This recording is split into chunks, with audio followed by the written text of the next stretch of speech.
a experiência de trazer algo do astral e estar consciente de que isso vai impactar a maneira como eu lido com o que me ocorre no momento, vai ser relatada por Kardec no Livro dos Espíritos, tópico 398, que pela minha tendência, a minha vulnerabilidade instintiva,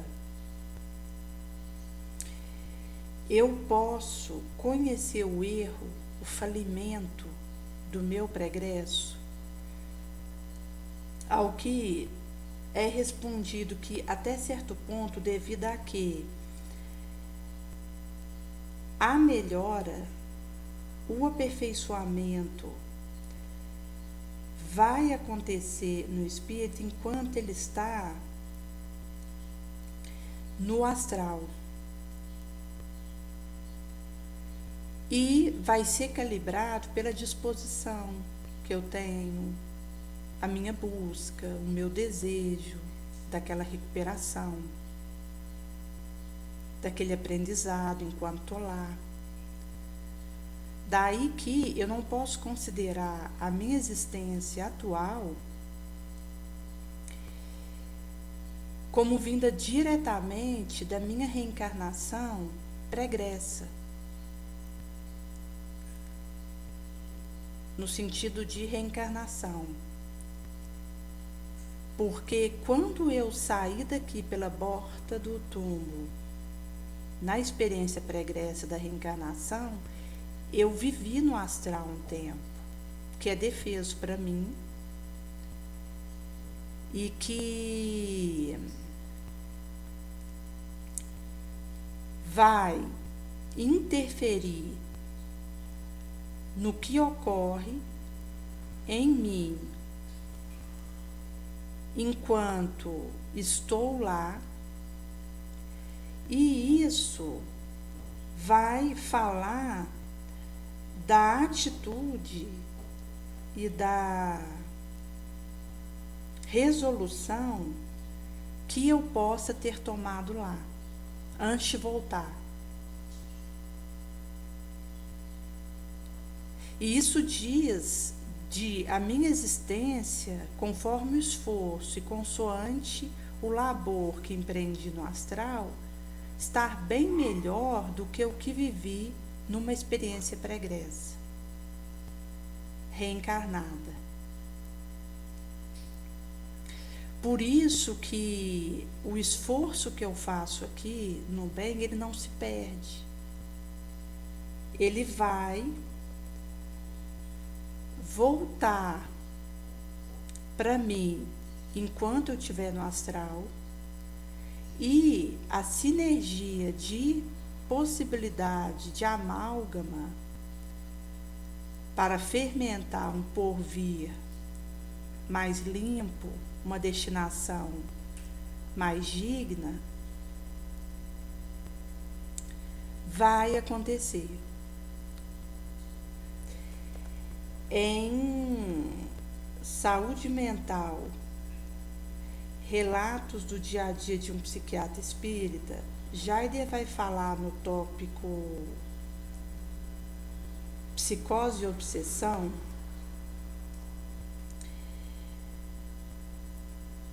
acerca de uma moça que, certa feita, deambulou pelo corredor do supracitado Hospital Espírita André Luiz e pedia socorro, clamava uma intervenção,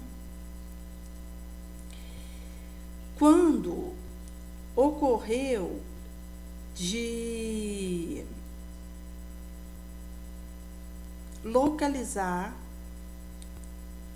aquele pedido de ajuda numa interna que havia sido médica, formou recentemente, e havia frequentado a mocidade de um centro espírita que o escritor, o Jair, havia frequentado essa mesma instituição.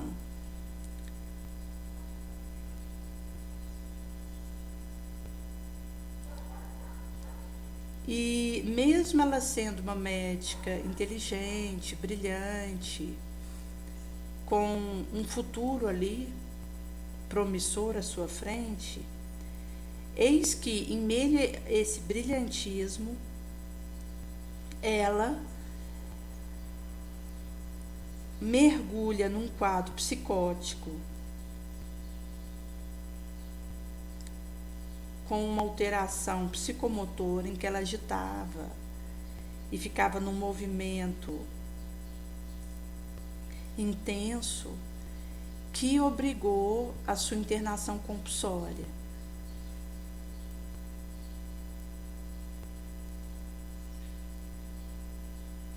E foi algo rápido, derrubante. Ela estava aparentemente bem, seguindo a sua vida, ali, iniciando a prática medicinal, e isso irrompe com a preocupação na sua mãe por ser algo que não esperava pelo quadro que observava dela. Foi compulsado um transtorno bipolar em fase período maníaco, e nesse enleio ela perdeu assim a autocrítica, noção do bom senso, pudor. Então ela saía do quarto sem roupa, acabava fazendo abordagem de determinado assunto que pedia uma compostura, mas de forma debochada, que raiava a imprudência, o espaltério, e se expunha ao ridículo, a situações ilógicas e desconexas. Quando foi feito a ida para fazer a ministração do passe magnético a ela,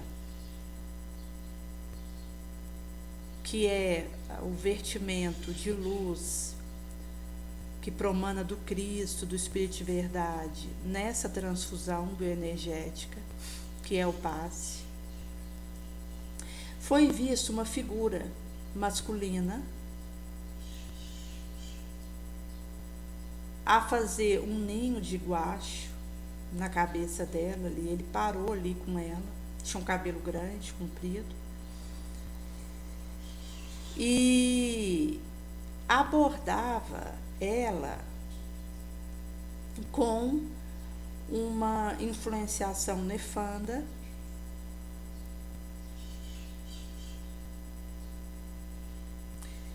numa justaposição, um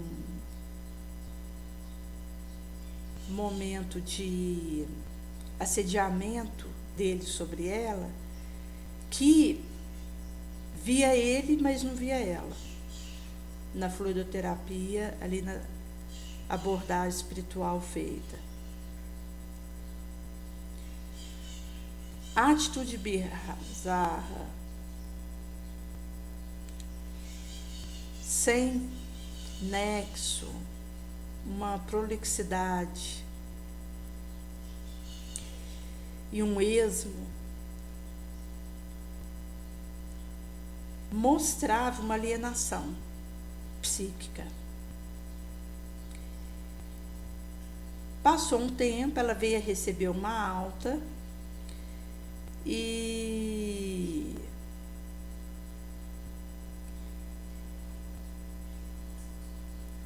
apresentou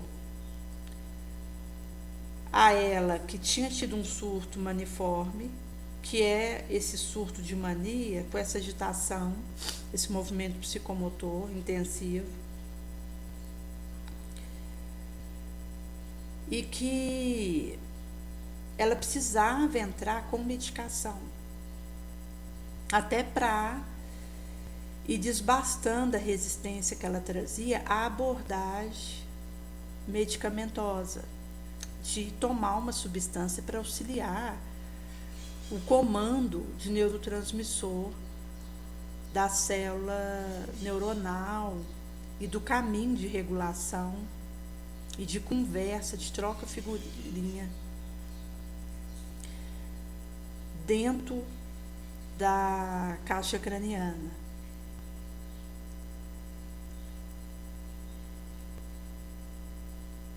Ela tinha essa resistência para o uso da substância psicotrópica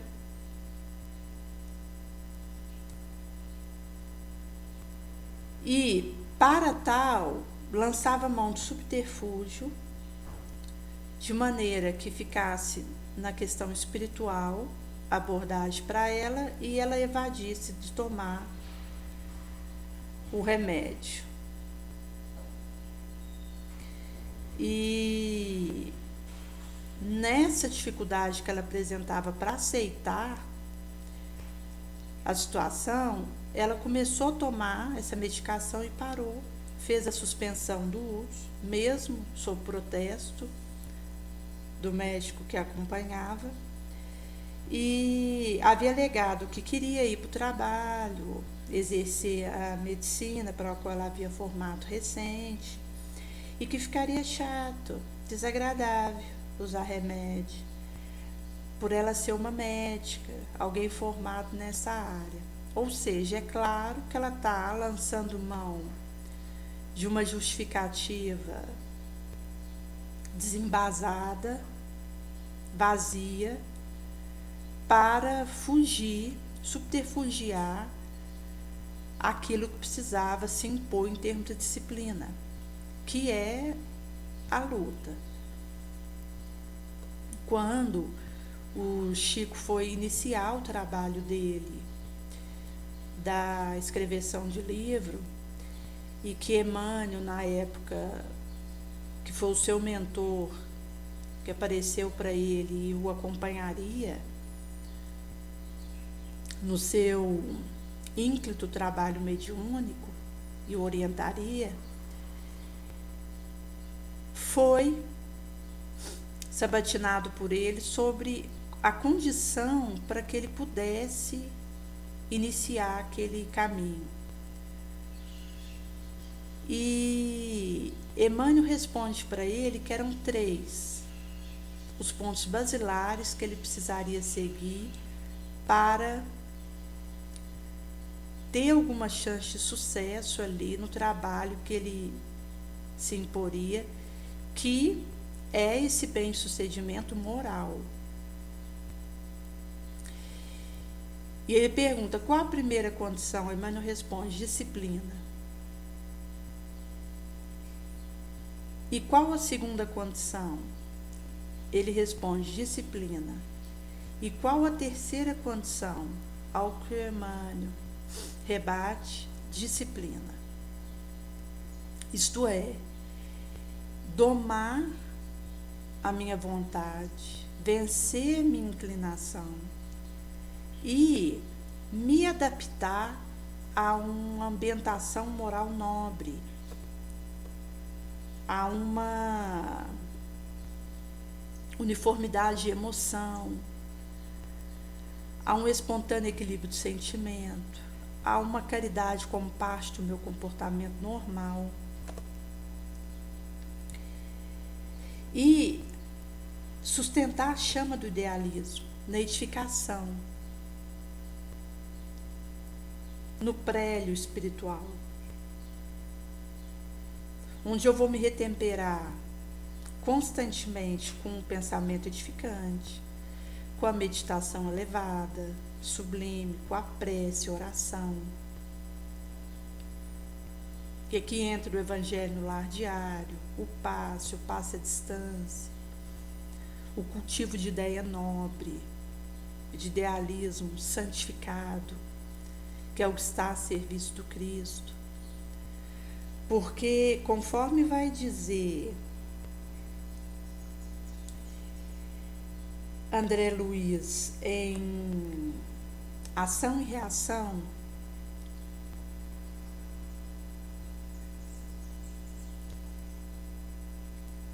aquilo que me escraviza e me prende à miséria, à ignorância, à mentira, à preguiça, ao ócio, à perversidade, ao crime, à delinquência,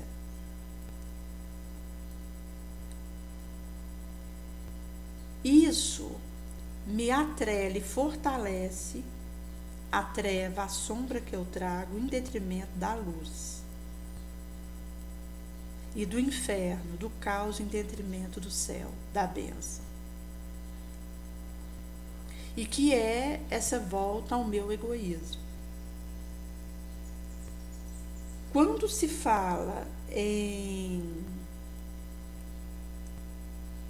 criar um hábito salutar e me disciplinar naquela direção, isso vai dizer dessa disposição para um esforço persistente, constante, que não é um entusiasmo de um fogo fato, que esmaúma com o vento, mas uma perseverança ativa,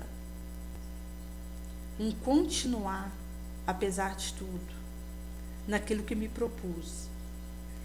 E essa questão da uniformidade, da limpeza da emoção, isso passa por acolher a solução vagarosa, gota a gota, que é a paciência com o meu processo, mas ao mesmo tempo a decisão de seguir.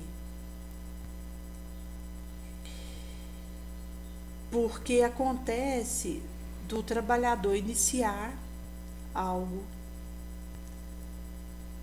na seara do Cristo, com aquele entusiasmo do início, aquela disposição, aquele idealismo. E ao passar do tempo, a hora que ele entra em contato com o embate da necessidade, do requerimento ali de onde ele está, ele acaba solapando o segmento da própria consciência e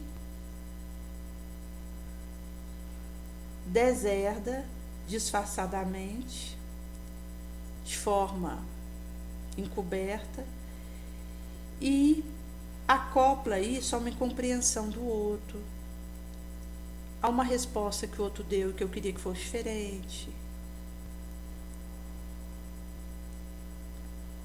a um jeito do outro agir que eu não gosto.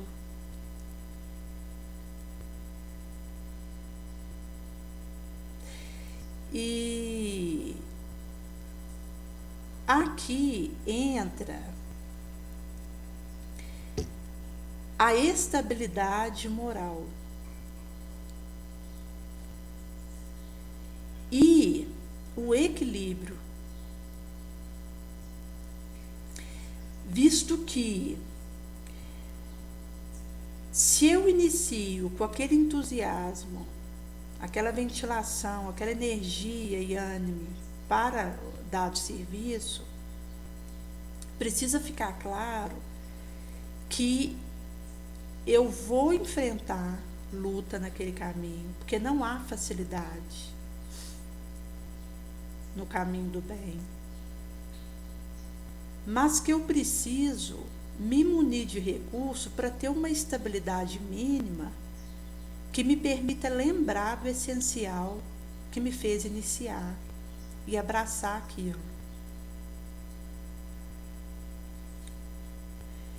Eu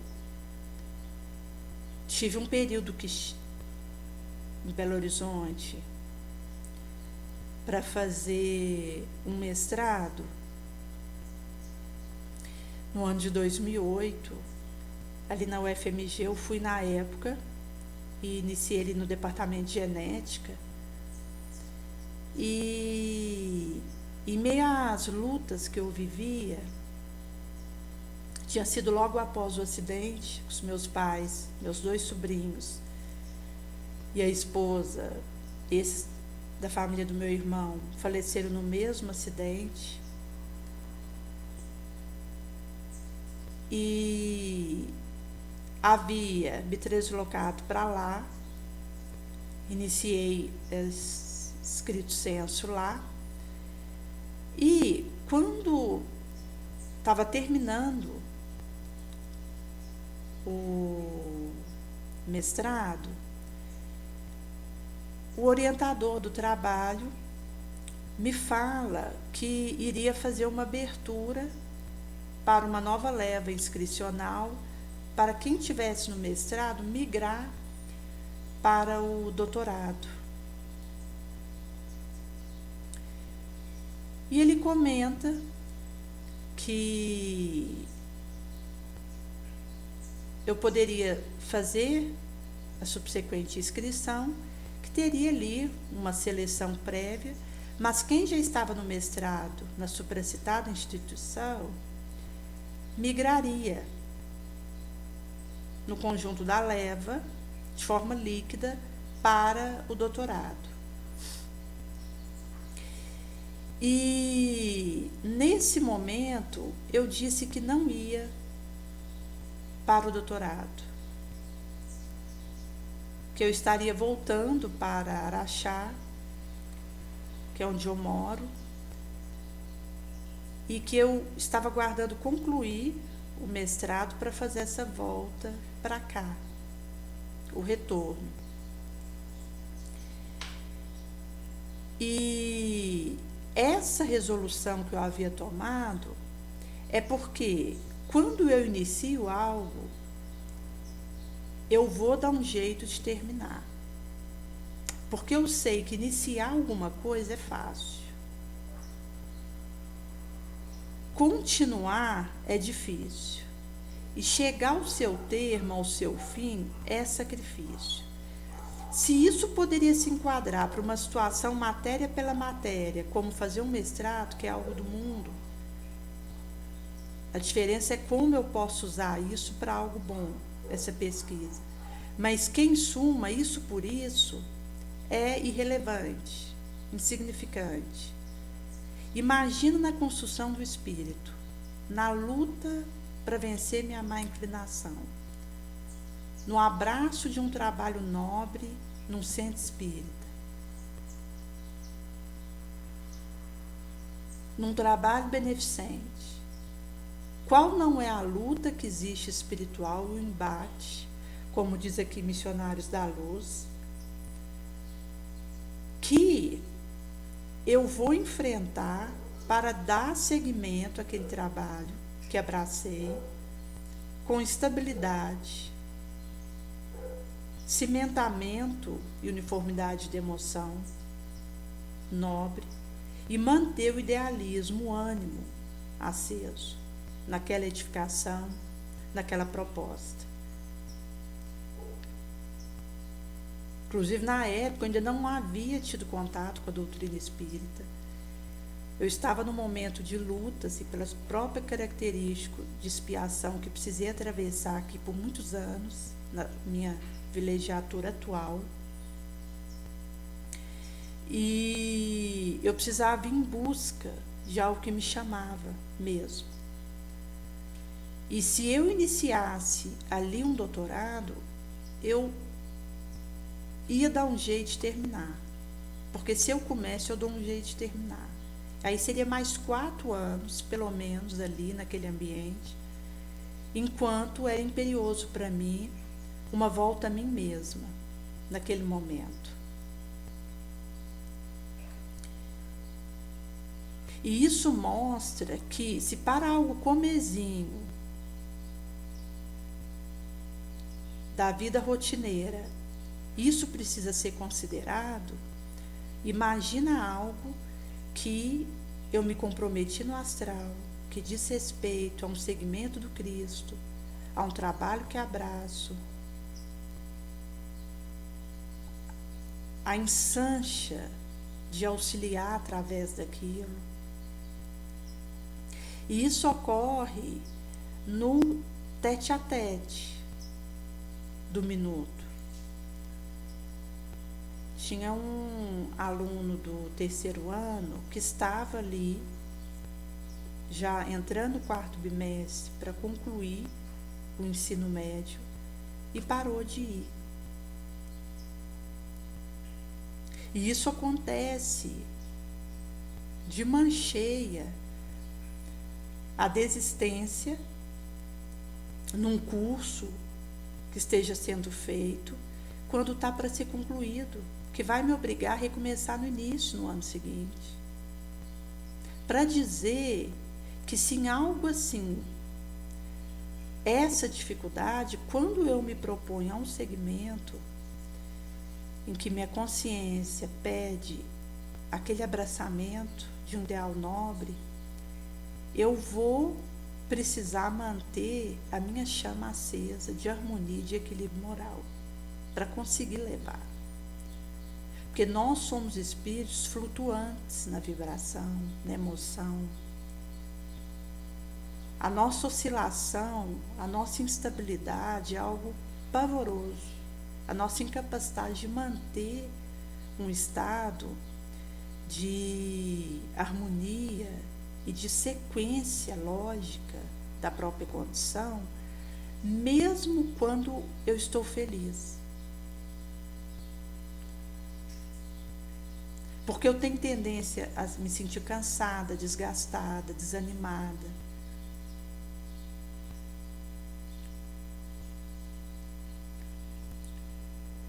Por isso existe essa urgência de talhar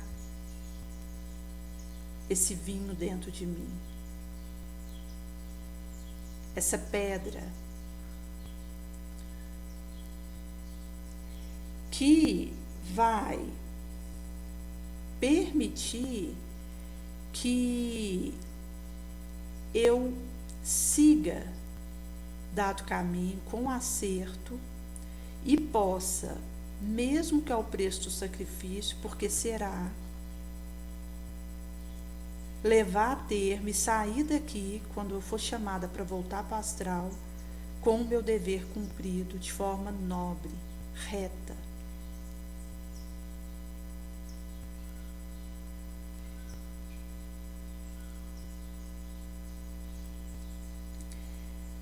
E isso é uma proposta que vai acontecer em meio à sedução, a assombro, o caos, a dor, a histeria coletiva, que me arrola para o emaranhe da futilidade, da quinquilharia, para o aproveitamento inútil, desastroso.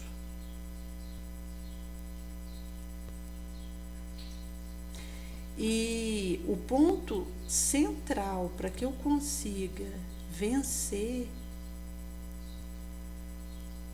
num caminho a que me propus de serviço elevado é a minha renúncia ao mal e a minha disposição de trabalhar infatigavelmente no bem. Porque isso passa pela minha vitória sobre a minha sombra de todo momento. Eu chegar aqui e falar alguma coisa é fácil. É na solidão, é na solitude, é no silêncio do meu arcabouço emotivo que eu afiro a minha vitória sobre dado pensamento que me vem, dado sentimento, dada inclinação. A verdadeira vitória do meu espírito, ela é solitária, ela é silenciosa. E ela acontece e raia a minha delinquência.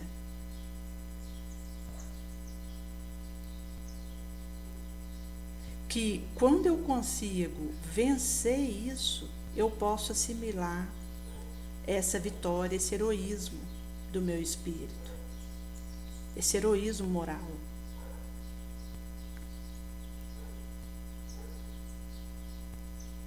A minha consciência é apelada na minha solitude e ao vencer dada inclinação que me procura, eu vou percebendo que estou conseguindo ser melhor. E não quando eu estou diretamente com o outro, onde eu vou colocar em prática aquilo que estou em aprendizado e buscando, mas seja falando algo aqui, seja encontrando alguém, não é aí que eu percebo diretamente que consigo avançar e vencer a minha vulnerabilidade, a minha sombra que teima em me ameaçar e voltar. Mas é quando eu estou comigo, com o meu pensamento, e percebo que estou conseguindo dar o checkmate, dar luz sobre a minha sombra.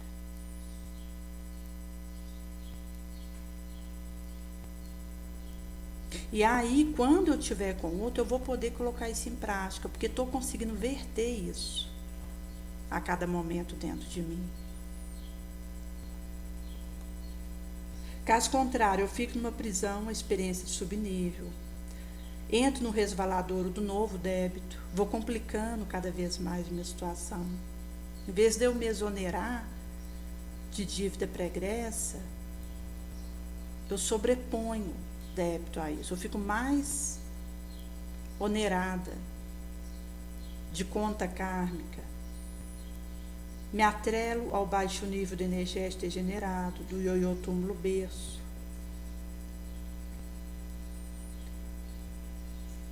Fico vítima desse cruciante enigma expiatório, onde mergulho no abismo de longo curso.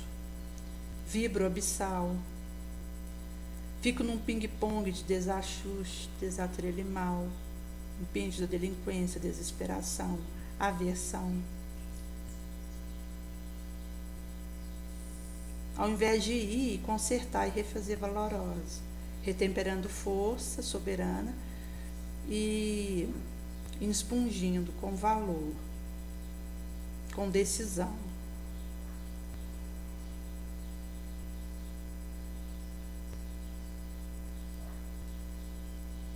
E quanto mais eu desperto para o essencial, mais atenta e cuidadosa no uso do que consiga acionar e me preparar para perseverar no caminho de forma resoluta e intemerada.